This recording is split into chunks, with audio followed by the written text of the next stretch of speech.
Hello, welcome back to my YouTube channel. ඉතින් අපේ ජපන් සංචාරයේ තවත් travel guide video එකක් තමයි මම අරගෙන ආවේ. ඔයාලට idea එකක් ගන්න ඕන නම් කොච්චරක් වියදම් වෙනවද කියලා Japan travel කරන්න අන්තිමටම upload කරලා තියෙන video එක බලන්න පුළුවන්. Japan travel budget එක සම්බන්ධව. video එකෙන් මම ඔයාලට කියලා දෙන්නේ කොහොමද Japanese tourist visa එකක් තනියම apply කරන්න කියලා. කියන්නේ travel agent කෙනෙක්ගේ උදව්වක් නැතුව ඔයාලටම පුළුවන් වීසා එක ඇප්ලයි කරන්න. මට හිතුණ විදිහට නම් ඇත්තටම හරිම ලේසි process එකක් තියෙන්නේ. ගොඩාක් documents දෙන්නත් නැහැ. ඉතින් travel guide එකට යන්න කලින් කරන්නම් ඔයාලා මගේ channel එකට අලුත් නම් subscribe කරන්න අමතක කරන්න එපා. like කරන්න, share කරන්නත් අමතක කරන්න එපා.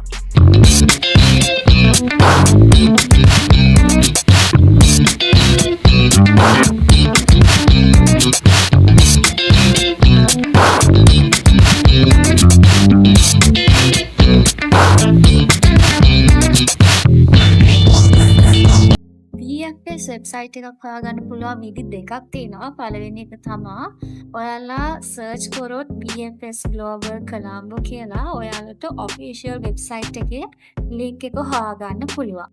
මේ VFS වෙබ්සයිට් එකේ ඔක්කොම details තියෙනවා. කිසිම දෙයකට බය වෙන්න දෙයක් නැහැ. ඒකට apply කරන විදිහ, එතකොට appointment එකක් book කරන විදිහ, ඊට පස්සේ VFS center එකක් හොයාගන්න විදිහ, ඒ වගේම යාළගේ premium services ගැනත් ඔක්කොම දේවල් යාලා ලස්සනට explain කරලා තියෙනවා. මේ වෙබ්සයිට් එකේ ඔයාලා book an appointment කියන tab එකට ගියාම ඔයාලා ඉස්සෙල්ලාම කරන්න ඕනේ ඔයාලට account එකක් create කරගන්න එක. ඊට පස්සේ තමයි ඔයාගේ booking එක කරගන්න පුළුවන් වෙන්නේ. ඊළඟට තව option එකක් තියෙනවා ඔයාලට VFS website එක හොයාගන්න පුළුවන්. මේක තමයි ඔයාලා directly Japanese embassy website එකට ගියොත් එයාලගේ visa and consular කියන section එකේ මේ VFS website එකේ links include කරලා තියෙනවා. ඉතින් හරිම ලේසි මේක හොයාගන්න.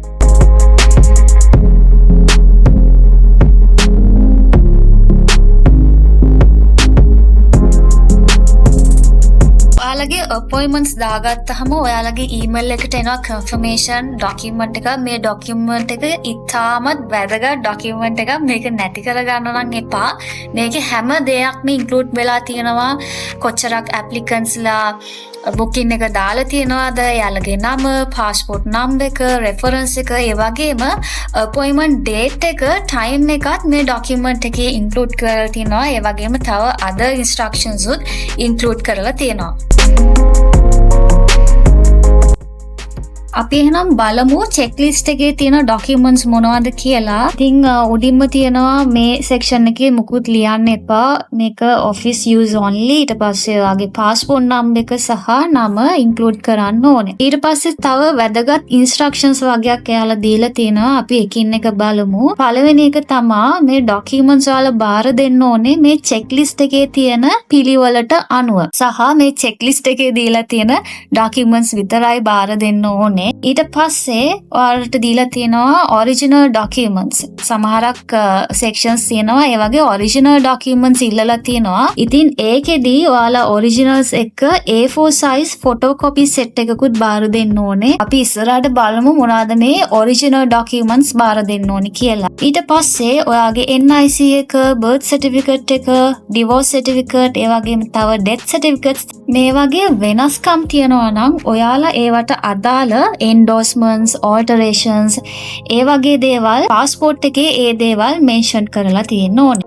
ඊළඟට ඔයාගේ සිංහලෙන් තියෙනවා නම් NIC එක සහ birth certificate එක සහ marriage certificate එක, මේ දේවල් English translation එකත් එක්ක බාර දෙන්න ඕනේ. මේ translation එක Zone translator කෙනෙක්ට කියලා translate කරගන්නත් අමතක කරන්න එපා. මේ ඊළඟට තියෙන ඉන්ස්ට්‍රක්ෂන් එක ගැන නම් මට හරියටම කියන්න බෑ. මොකද මේකේ තියෙන ස්පොන්සර් කෙනෙක් වාට ඉන්නවා නම් විතරක් මේ ඉන්ස්ට්‍රක්ෂන් එක වැදගත් වෙයි. ඉතින් මට එහෙම ස්පොන්සර් කෙනෙක් හිටියේ නැහැ. ඉතින් මට හරියටම ඇඩ්වයිස් කරන්න බෑ මේ ඉන්ස්ට්‍රක්ෂන් එක ගැන. ඊට පස්සේ ඔයා මේ ડોකියුමන්ට්ස් බාර දෙනකොට ස්ටේප්ලර් කරන්න එපා, කිසිම සෙලෝ ටේප්ස් ගහන්න එපා, පින්ස් ගහන්න එපා. බෑ ડોකියුමන්ට්ස් බාර දෙන්න. ඊළඟට එයාලා අන්තිමටම කියලා තියෙන තියෙනවා මේ වීසා ප්‍රොසෙස් එක කොච්චරක් කල් එයාලා ගන්නවද කියලා. මේ වීසා ප්‍රොසෙස් එක වෙන ටයිම් පීරියඩ් එක එයාලා දාලා තියෙනවා. usually 6 operational days තමයි එයාලා ගන්නේ වීසා ඇප්ලිකේෂන් එක ප්‍රොසෙස් කරන්න. ඊළඟට අම්මයි තාත්තයි එක්ක අවුරුදු 16ට අඩු දරුවෙක් ට්‍රැවල් කරනවා නම් ඒ අම්මයි තාත්තයි වෙන වෙනම ඔතොරයිසේෂන් ලෙටර්ස් දෙකක් දෙන්න ඕනේ. මෙම ගමනට එයාලගේ ඔතොරිටි එක එහෙම නැත්නම් කන්සෙන්ට් එක දෙනවා කියලා අම්මයි තාත්තයි වෙන වෙනම ලෙටර්ස් දෙකක් බාර දෙන්න ඕනේ.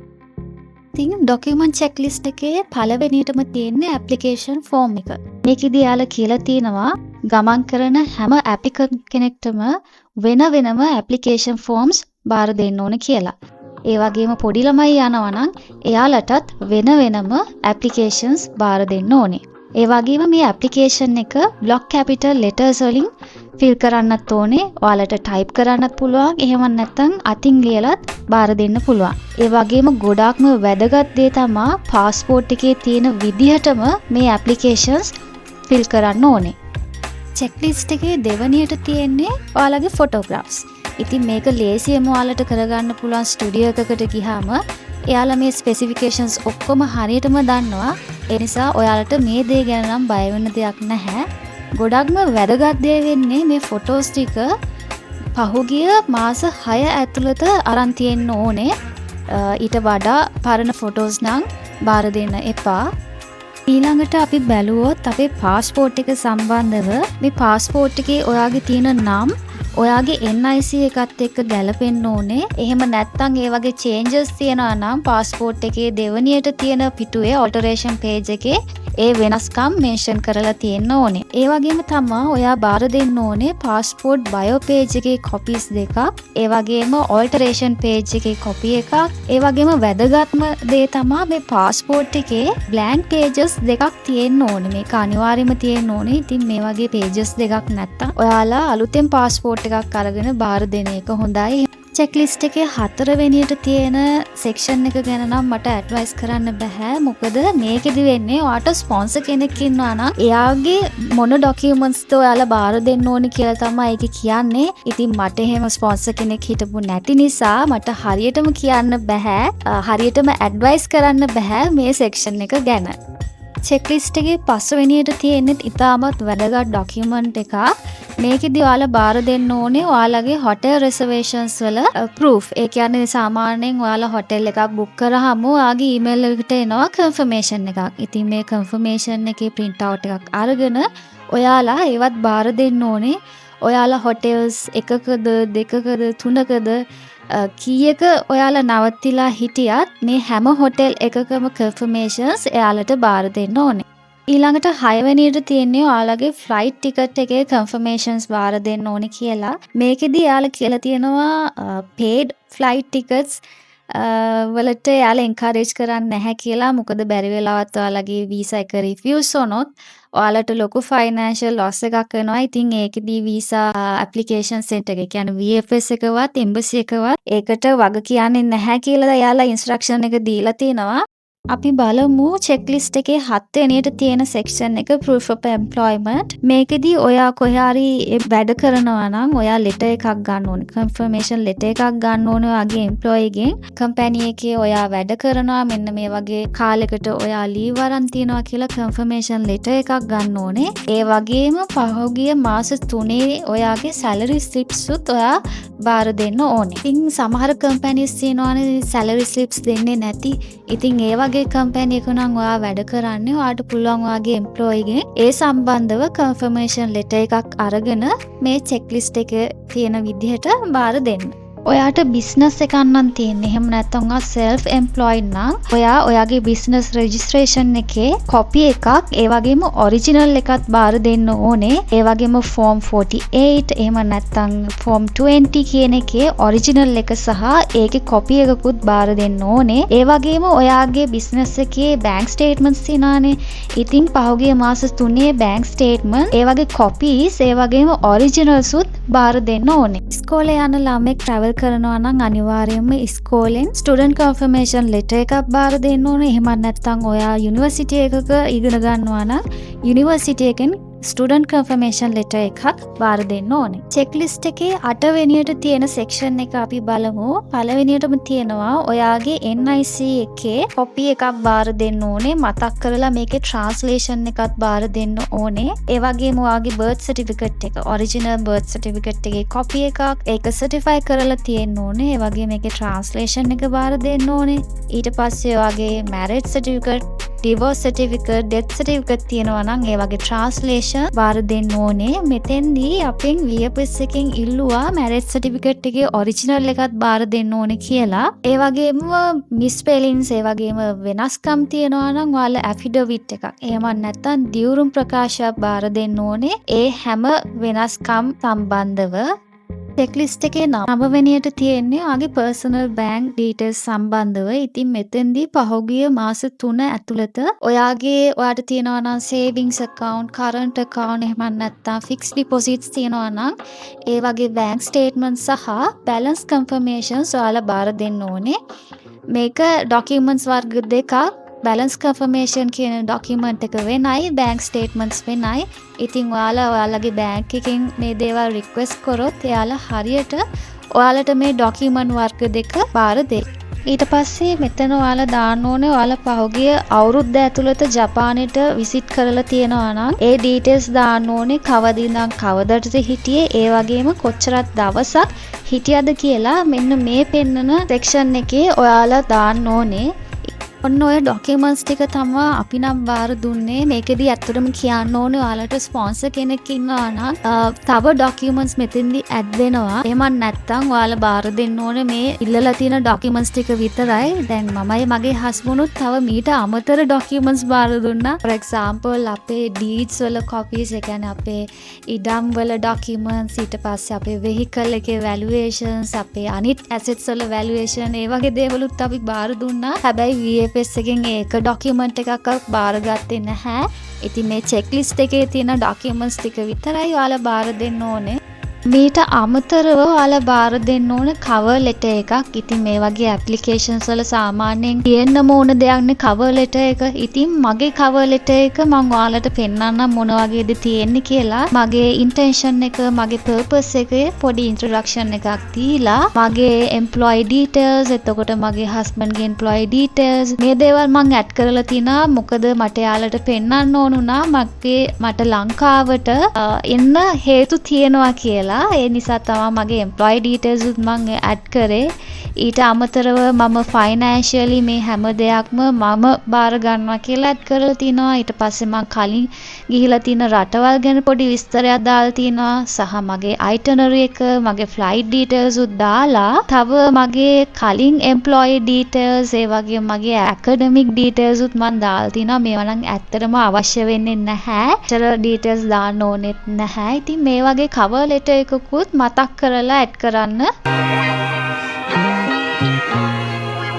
එහෙනම් අපි බලමු ඇප්ලිකේෂන් ෆෝම් එක මොන වගේද කියලා. දකුණු අත පැත්තේ ඉස්සල්ලාම තියෙනවා ඔයාලගේ ෆොටෝග්‍රාෆ්ස් අලවන්න. ඊට පස්සේ මේ මැද කොටසේ මුකුත් ලියන්න එපා. ඒක official use only. ඊට පස්සේ ඔයාගේ surname එකයි ඔයාගේ given name එකයි පාස්පෝර්ට් එකේ තියෙන විදිහටම ෆිල් කරන්න ඕනේ. ඊට පස්සේ ඔයාගේ උපන්දිනය ඉස්සල්ලාම ඔයාගේ දවස, ඊට පස්සේ මාසය, ඊට පස්සේ අවුරුද්ද ඇඩ් කරන්න ඕනේ.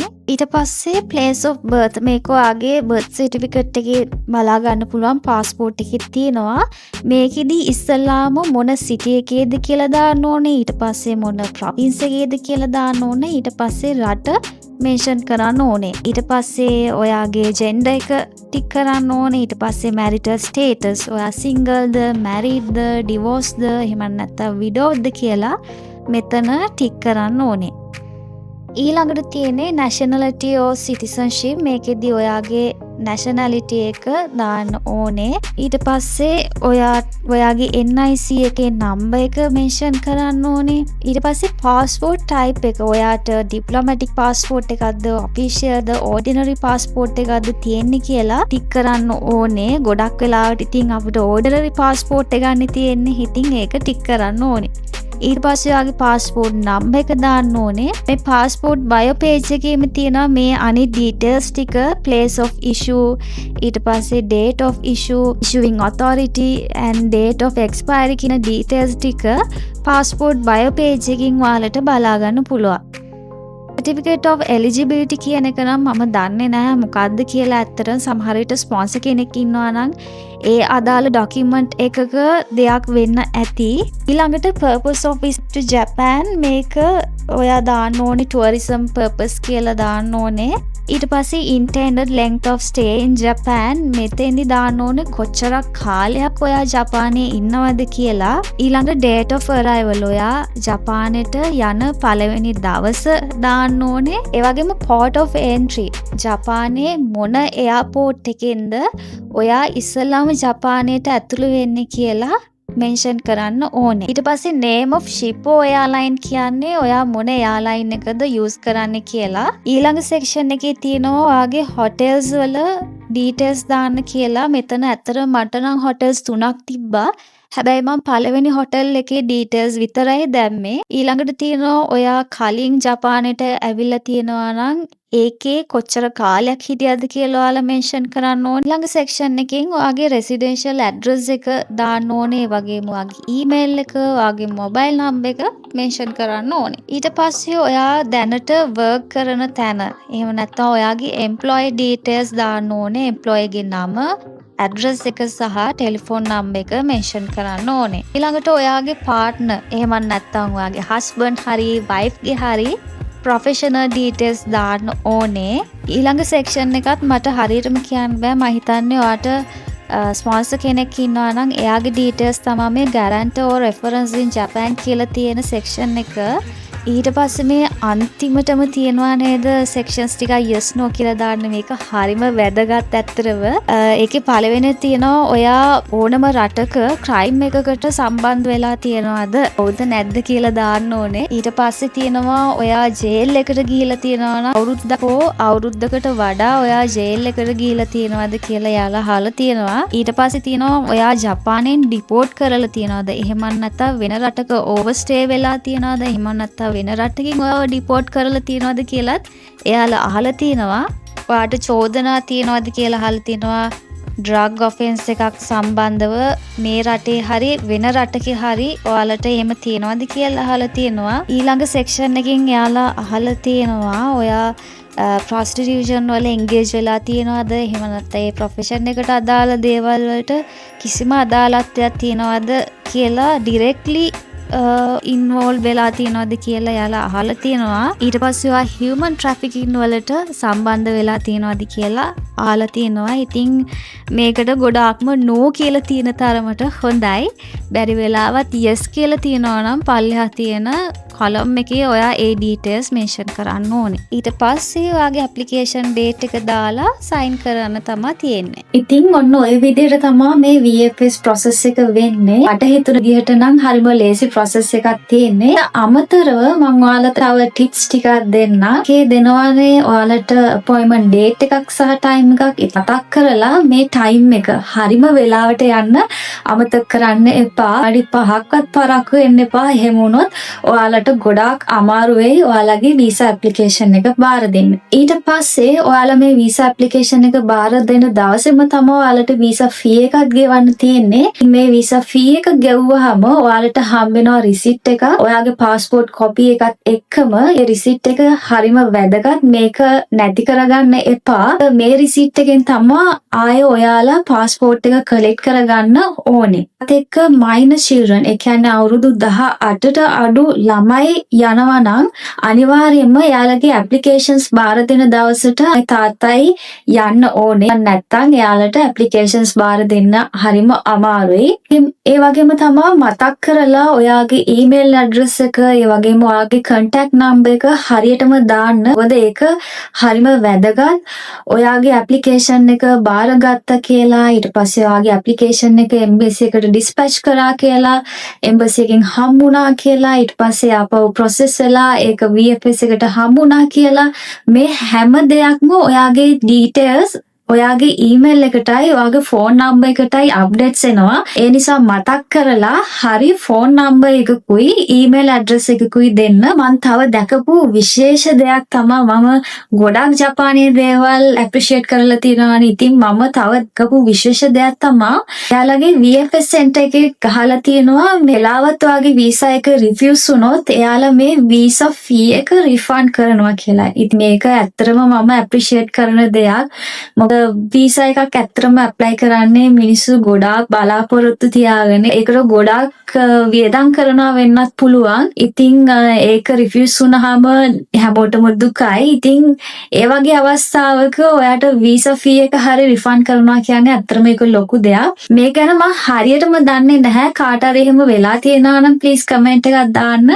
මේ දැකපු නෝටිස් එක ගැන තමයි මම කියන්නේ මේ. මොකද ඒ VFS සෙන්ටර් එකේ පේමන්ට්ස් කරන ඒ රිසෙප්ෂන් එක ගාව එහෙම නෝටිස් එකක් ගහලා තියෙනවා මම දැක්කා. ඉතින් මේ වීසා ඇප්ලයි කරන එක ඇත්තටම ස්ට්‍රෙස්ෆුල් දෙයක් වෙන්න පුළුවන්. ඒකක් ගැනම එයාලගේ VFS වෙබ්සයිට් එකේ එතකොට එම්බසි වෙබ්සයිට් එකේ හැම දෙයක්ම මෙන්ෂන් කරලා තියෙනවා. ඉන් ඩීටේල් එයාලා දාලා තියෙනවා. ස්ට්‍රෙස්ෆුල් වෙන්න පුළුවන්. මමත් පළවෙනි පාරේ තමයි මේ වගේ VFS එකට ගිහිල්ලා ඇප්ලිකේෂන් එකක් බාර දුන්නේ. මේ වගේ වීසා එකක් ඇප්ලයි කරේ මමත් පළවෙනි පාරට. ටිකක් ඒක ස්ට්‍රෙස්ෆුල් තමයි ඇත්තටම.